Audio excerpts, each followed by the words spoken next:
We've all had one of these sitting on our desk at some point. A big, heavy science textbook, full of diagrams, facts, and figures. But have you ever really stopped and wondered what it's actually trying to do? Right, so let's get into it. Is a book like this just a massive collection of facts you're supposed to memorize for a test? Or is there something more going on here? Something deeper, like a hidden architecture inside? Well, that's exactly what we're going to dig into today. So, we're going to approach this textbook a little differently. We're not just going to see it as a bunch of chapters. Instead, let's look at it like a blueprint. Yeah, a detailed architectural plan for building something incredibly complex and, honestly, super powerful. A scientific mind.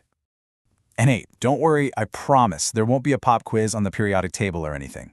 What we're doing here is going behind the scenes. We want to understand the how and the why of its teaching method to really uncover the philosophy that's driving every single page. Okay, so where do we even begin to look for this hidden philosophy? Well, turns out it's not so hidden. The authors actually tell us exactly what they're up to, right in the preface and in the notes for teachers. This is where they lay out their entire mission.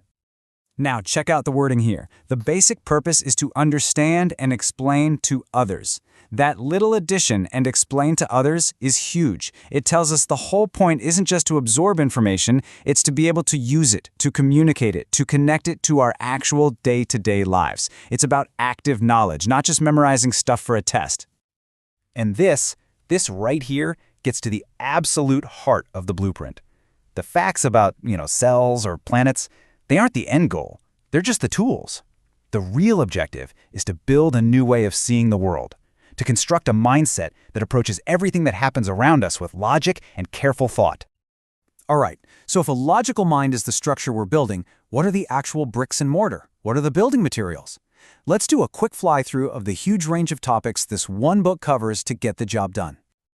Just take a look at the journey that's laid out on the table of contents. It's pretty amazing. It literally goes from the tiniest particle you can possibly imagine, an atom, and scales all the way up to the life cycle of stars. It's this incredibly deliberate, structured journey through scale. And this is where the construction begins, right here, at the most fundamental level possible. The textbook sets up the atom as the absolute foundation of everything in the physical world. It's the first essential building block.